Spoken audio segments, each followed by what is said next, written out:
Hi, my name is Richard Lawrence. I work for Mencap. What would you like people to know about learning disability? I think the most important thing for people to know about learning disability is that it's kind of everywhere. The more we can talk about it, the more we can make it visible, the more we can make it part of everyday life, I think the better it gets. And that's, this conversation is an important part of that, and I hope to do lots more as well. Why did you choose to be an ambassador for Mencap? Learning disability has always been enormously important to me. I talked about my brother on the show because it's a huge part of who I am, and it's a cause I care very, very deeply about. It's only since the show in the last few months that I've really started talking about it again, because it was really hard to talk about after my brother's death.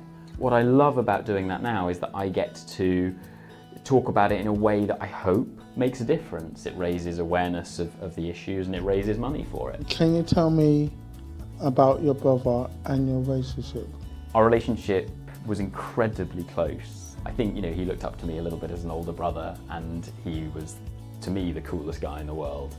I try to look back on it now as the time I had with him was incredibly fortunate, and also that doing stuff like this is probably the best way I can think of to honour his memory, I think. What did you enjoy most when you volunteered for Mencap?